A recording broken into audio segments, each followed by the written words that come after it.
Hey guys! It's me again, Aelskie. Welcome back to my channel. Kung bago ka lang sa channel ko, please don't forget to subscribe and hit the notification bell para palagi kang updated sa aking mga videos.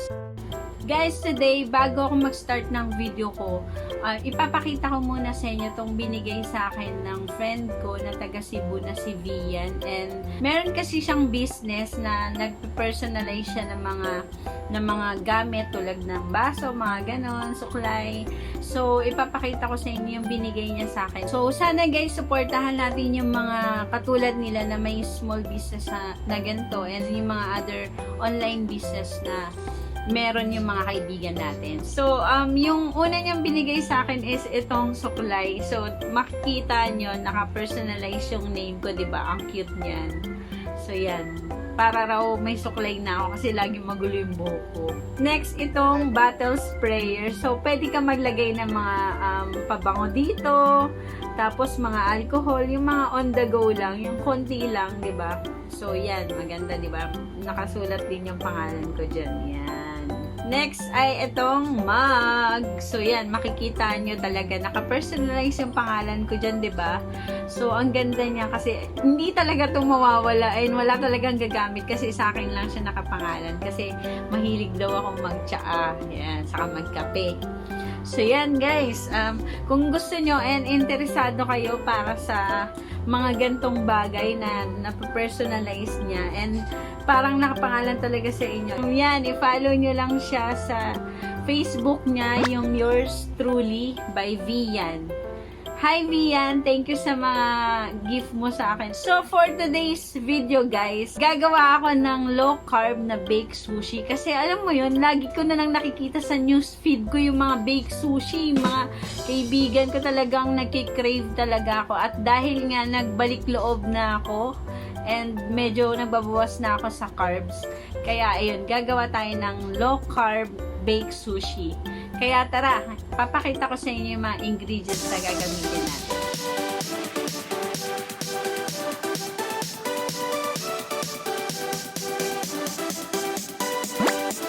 Ito na guys yung mga ingredients na gagamitin ko para sa aking version ng baked sushi na low carb.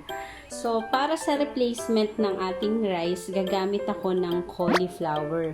So, kung makikita nyo, ito, inano ko siya, binlend ko na siya para maging parang green siya na parang rice.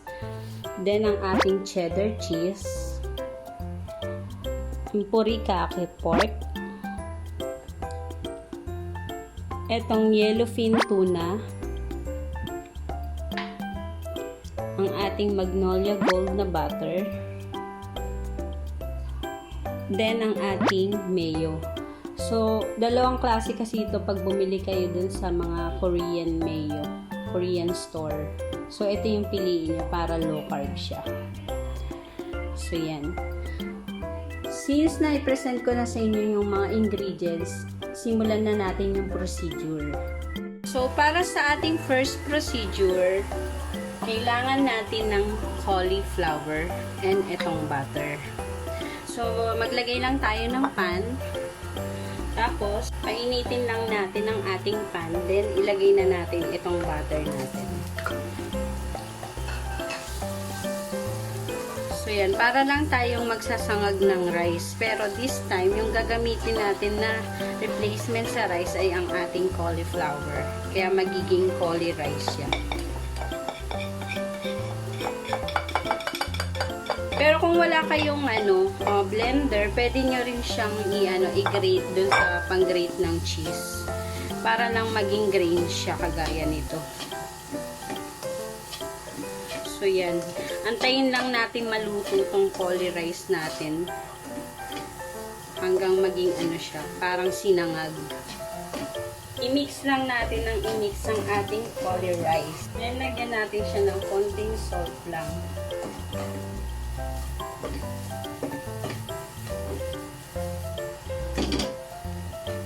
Guys, okay ng ating cauli rice.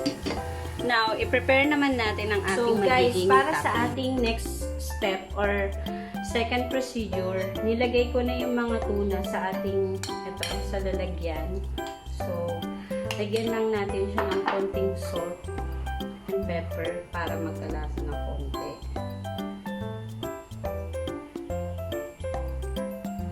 Then, i-mix lang natin siya. Pagkatapos, lagyan na natin siya ng mayo.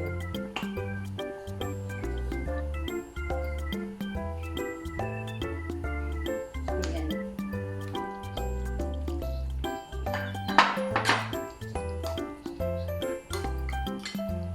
So, kung mahilig kayo sa maanghang, pwede nyo rin siyang lagyan ng hot sauce. Parang ako, gagamit ako ng hot sauce para lang may konting spike yung mixture natin.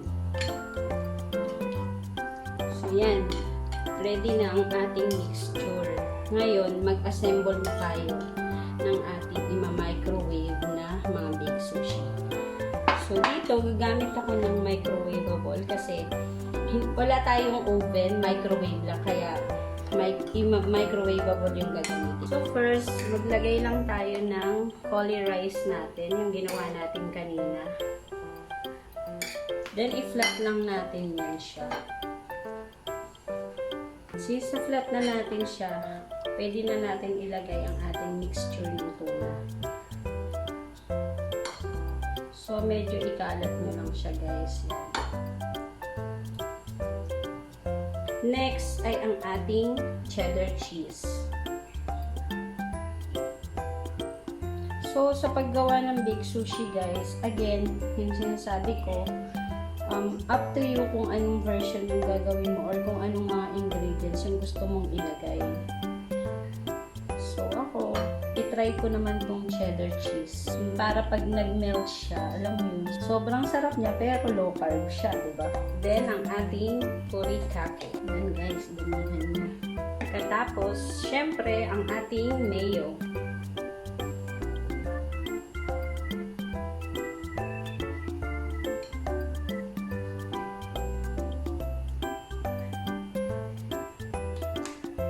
Yan. Okay na yung isa.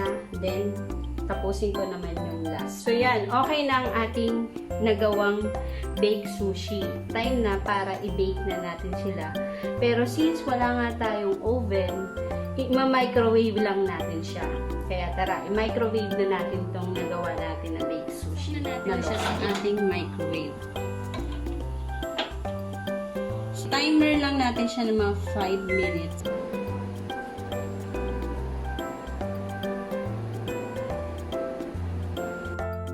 Ito na guys, ang ating low carb baked sushi. Syempre, hindi masarap yan kung walang kasamang seaweed.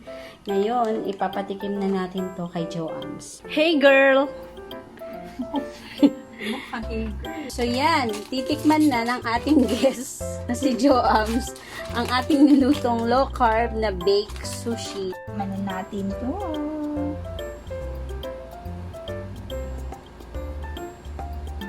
So, let's taste!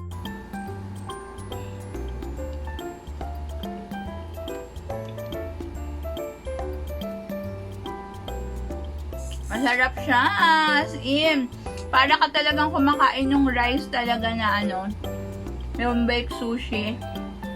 And diba, favorite ko lately yung baked sushi. And eto, as in, kahit low carb siya, masarap siya. As in, try nyo siya guys, dyan sa bahay nyo. Promise, masarap. Walang ming, walang gemma. And nalalasahan mo talaga yung kanyang tuna and all. And yung, kung hindi kayo eater ng cauliflower, masasarapan nyo pa rin siya kasi hindi nyo siya mafe-feel na cauliflower siya. Kaya try nyo guys. I'm back! Yan, natapos na yung aking low carb baked sushi and sobrang sarap niya guys. I-try nyo din siya. And bukod sa, alam mo yon yung low carb siya and sa mga nagda-diet dyan at nagkikrave ng baked sushi, kaya-kaya nyong gayahin yung ingredients sa mga nilagay ko sa aking low carb baked sushi. So, i-end ko na yung video ko and sana nagustuhan nyo. If you like this video guys, please give it a thumbs up, like and subscribe. Bye!